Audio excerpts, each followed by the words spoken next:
You've been getting sloppy with your cleaning, haven't you? I noticed dust piling up in the corners. You're a stay-at-home wife, so please get it right. If I see dust the next time, I'm selling your laptop.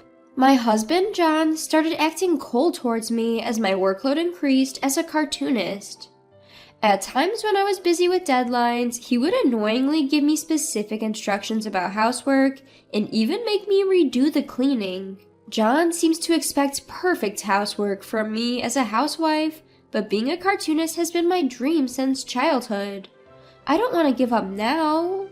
Moreover, John seems to be keeping something from me. I'm not going to forgive him anymore. I am Anne, 31 years old, a freelance cartoonist. I draw essay-style cartoons and work diligently during the breaks between housework, being a working housewife. John, who's 35, and I registered our marriage 6 years ago on the condition that I would become a full-time housewife. 2 years into our marriage, both of my parents passed away, and we started living in the house I inherited as an only child. I didn't want to quit drawing cartoons, which I've been doing since my student days, so I pleaded with John, saying, "I'm fine with becoming a housewife, but my dream is to make a living through my cartoons. I'm only publishing independent comics now, but could you allow me to work from home?" He told me it sounded like a hobby, but gave me his approval, so I continued drawing after marriage. However, 6 months ago, a magazine editor noticed the cartoon that I had published on my site, and I started getting a 2-page, 4-panel cartoon in a monthly magazine. Since then, I started receiving more offers, drawing cartoons and illustrations, and my days have been busy. But when I told John about it, he openly looked disgusted. You're getting carried away, aren't you? You're supposed to be a housewife first, and your cartoons are just a hobby, right? I bet your pay is like a child's allowance, isn't it? Why are you saying things like that? I know you don't read or like cartoons, John, but I've always dreamed of becoming a cartoonist.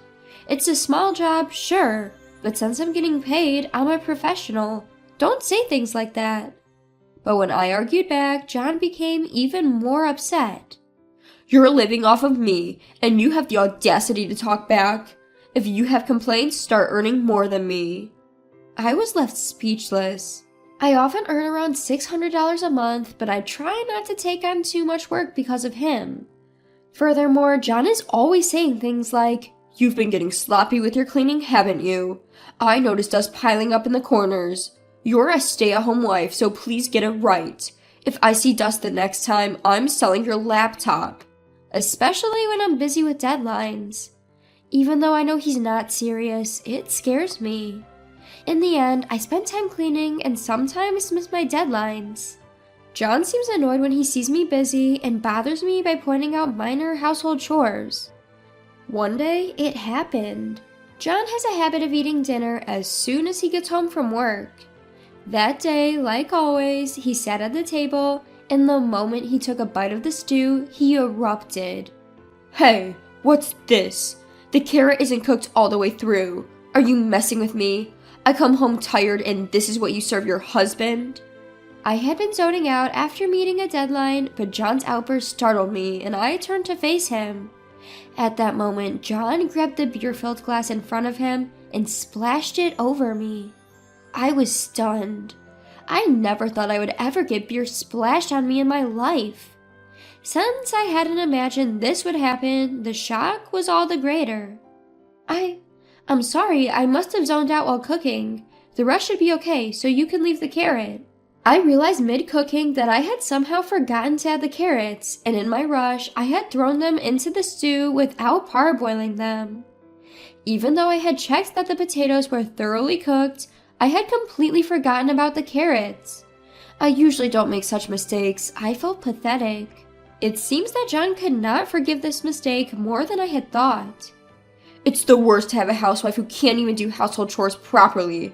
I shouldn't have married you. John said that, got up from his seat, and started to leave the dining room. I chased after John in a hurry, and he headed for the bedroom. "Where are you going?"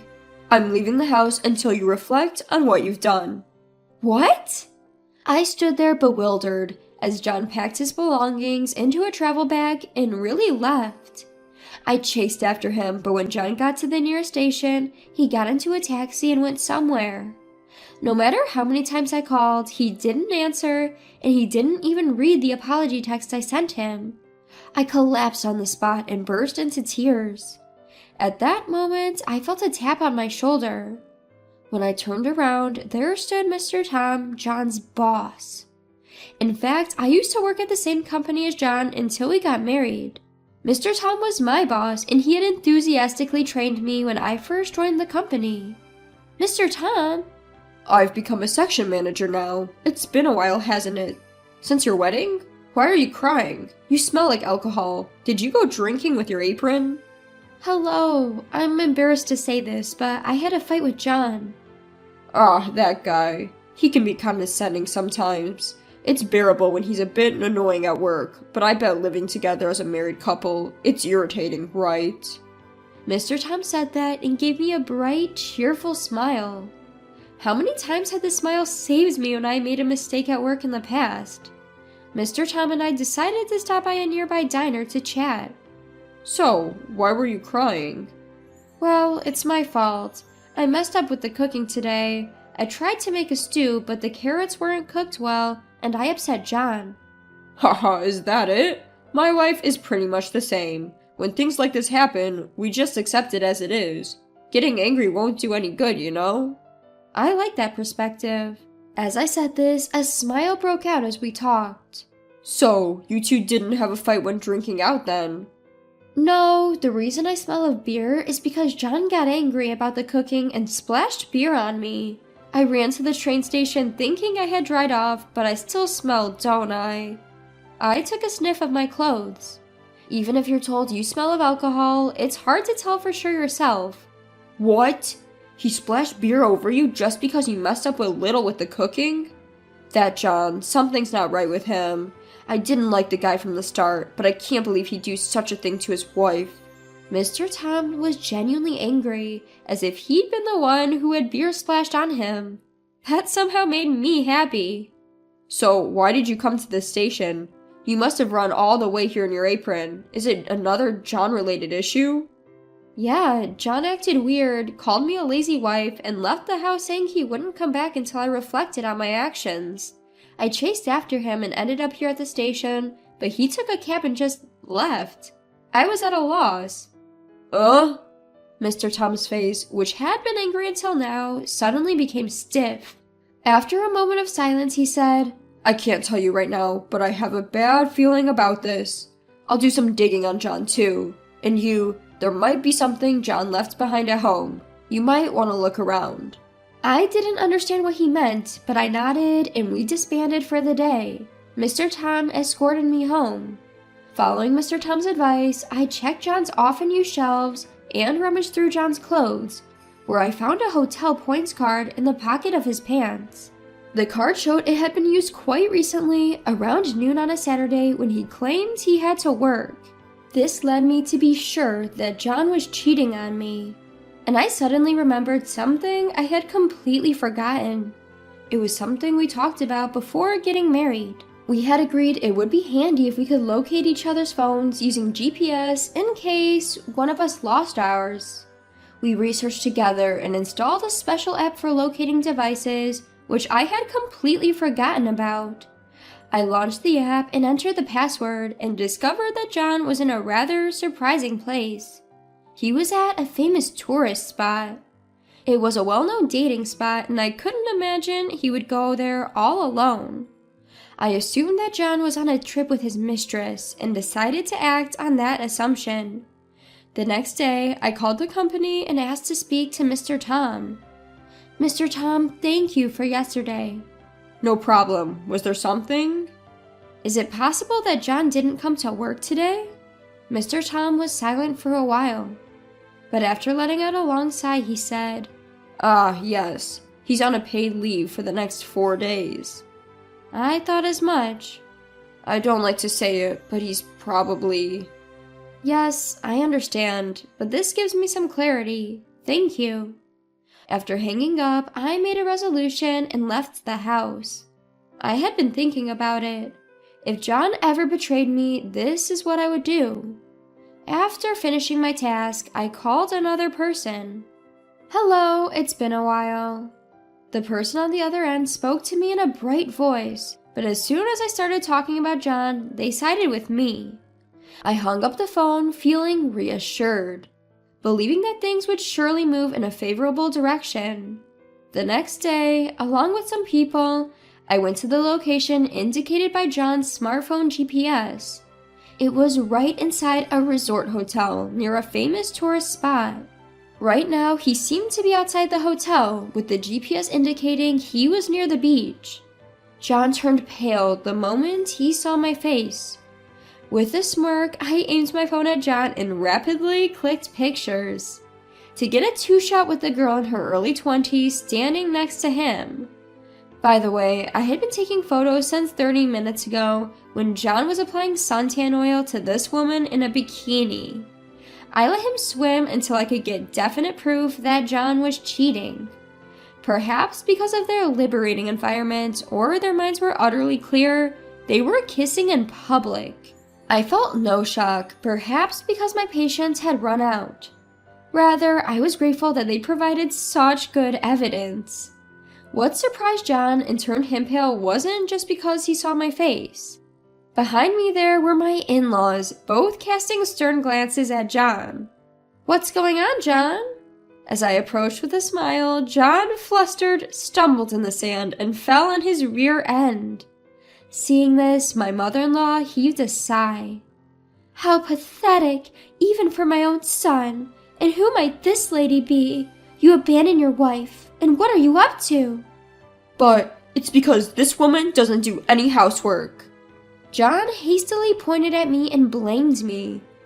"Oh, is it correct to say she does absolutely nothing?